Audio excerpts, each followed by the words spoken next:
Hello, my friends. Assalamu alaikum. This is the continuation of the subject we are already discussing.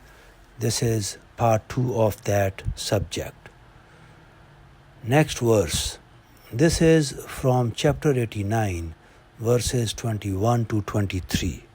Nay, but when the earth is pounded a great pounding and levelled, and your Lord will come, and the angels as well, lined up in rows, and hell on that day will be brought forward. It will be the day when man will realize the truth.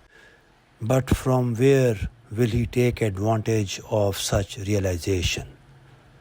The next verse is from chapter 18, verses 47 to 48. And visualize the day when we will make mountains move, and you will see the earth fully exposed, and we shall gather them together, so as not to leave a single one of them. And they shall be presented lined up before your Lord.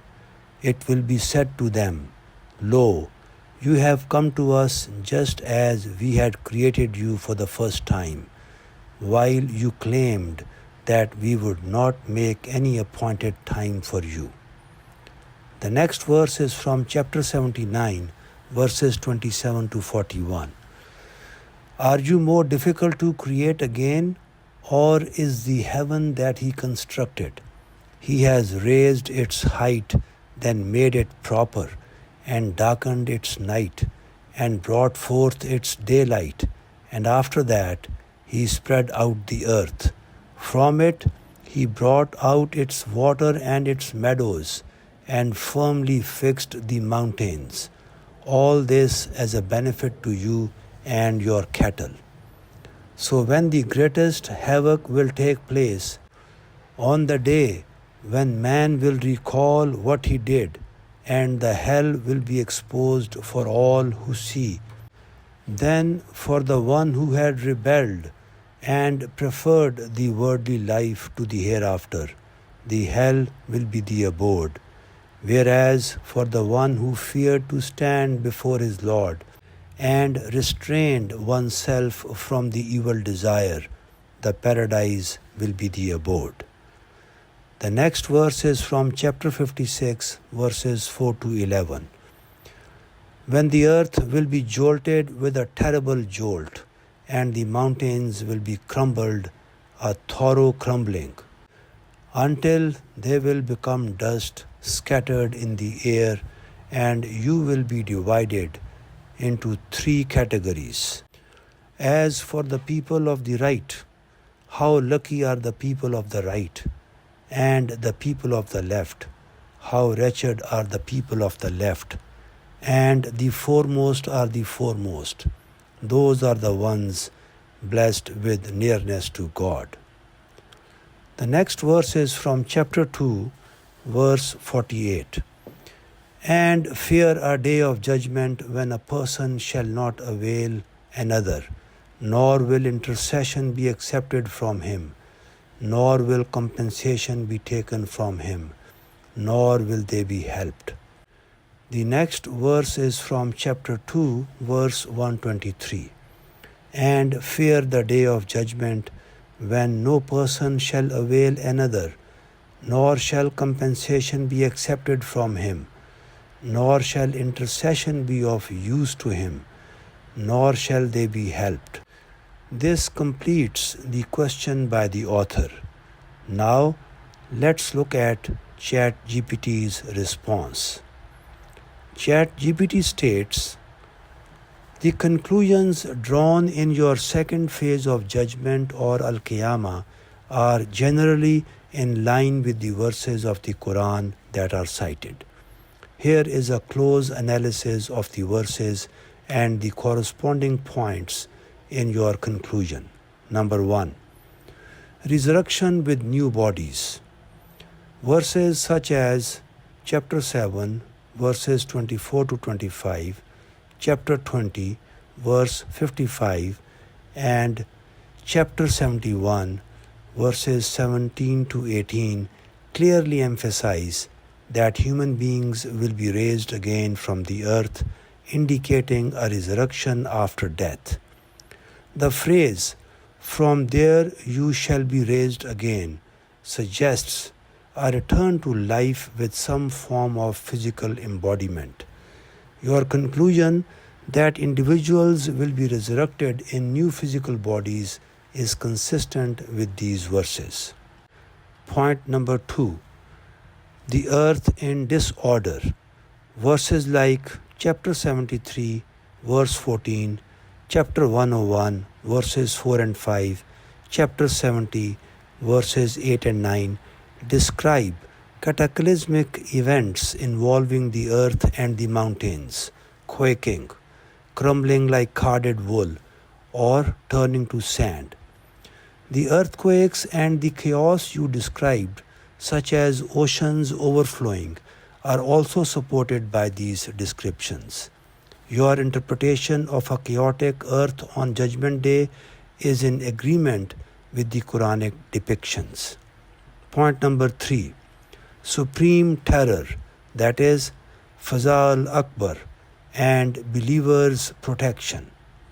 Chapter 21, verse 103 mentions that the believers will not be grieved by the biggest panic, that is, Fazal Akbar.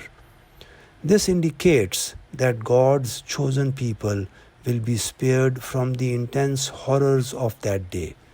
Your conclusion that believers will be consoled by angels and reassured about their place in paradise aligns well with this verse and others like chapter 41, verses 30 to 32, where angels bring the good news to the steadfast believers. Point number 4. Accountability and witnesses. The Quran often mentions the final accountability in several places, including chapter 50, verses 19 to 22, where everyone will come with an angel to testify. Chapter 39, verse 69 speaks of the book of deeds being presented, and prophets and witnesses will testify. Your point that prophets will act as prosecution witnesses to testify against their nations is consistent with the Quranic concept of witnesses on the Day of Judgment, including the prophets. Point number 5. Division into 3 categories. The division into Al-Sabqun, Al-Ashab al-Yamin, and Al-Ashab al-Shamal, that is, foremost, followed by people of the right hand and people of the left hand, is supported by verses like chapter 56, verses 57 to 62. These verses speak of different outcomes for people based on the weight of their deeds, similar to your conclusion about the 3 categories of people on Judgment Day. This division is also reinforced in chapter 101, verses 4 to 11, which contrasts those whose scales are heavy, that is, the successful, and those whose scales are light, that is, the doomed. Point number 6. Process of resurrection and accountability on earth. Verses like chapter 18, verses 47 to 48 speak about the earth being laid bare and people being gathered in rows for judgment. Your conclusion that the division and accountability will take place on this very earth aligns well with this idea that the judgment occurs after the resurrection when the earth will be fully exposed. Point number 7. The duration between the trumpets.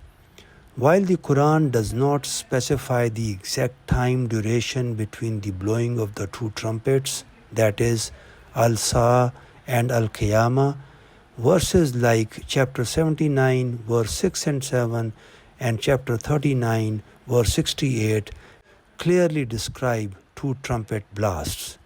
The first causing all creation to faint, and the second bringing everyone back to life. Your acknowledgement that the time duration between the trumpets is unknown, but that the resurrection follows the second trumpet is a correct interpretation. Point number 8. Blazing fire of hell and observation by sinners. Chapter 81, verses 12 to 14 mention that on the day of resurrection, hell will be set ablaze and people will see what they have earned. Your conclusion that those who were heedless of the hereafter will be made to witness hell before facing judgment is in harmony with this verse. Similarly, chapter 52, verses 13 to 15 describe people being pushed toward the fire, emphasizing their eventual fate. Point number 9. Final gathering of all humanity. Chapter 18, verses 47 and 48, and chapter 39, verse 69, vividly describe the gathering of all individuals before God for judgment. And these scenes support your point about people being presented to God for accountability on that day. The vivid descriptions of the earth shining with the light of its Lord and the lineup of all humanity also emphasize the seriousness of the final gathering. Point number 10. Prophets as witnesses and intercession. The Quran mentions that prophets will be witnesses to the deeds of their nations, and verses like chapter 39, verse 69 suggest their role in the final judgment. Your statement that no intercession will be allowed during the final accountability is generally correct, but the idea of intercession is nuanced. While it may be restricted for many, some traditions suggest limited intercession on behalf of some believers. However, in the context of this phase of judgment, your conclusion appears consistent with the Quranic portrayal of the process. Finally, general opinion on your conclusions. Your conclusions about the second phase of Judgment Day, including resurrection, accountability, and division of people into categories, are well grounded in the Quranic verses you have referenced. The descriptions of cosmic chaos, resurrection with new bodies, and the different fates of believers and non-believers are all supported by the texts cited. You have appropriately aligned the Quranic imagery of Judgment Day events with your narrative, reflecting a thorough and reasonable interpretation. With this, ChatGPT's response finishes. Thank you and Assalamu alaikum.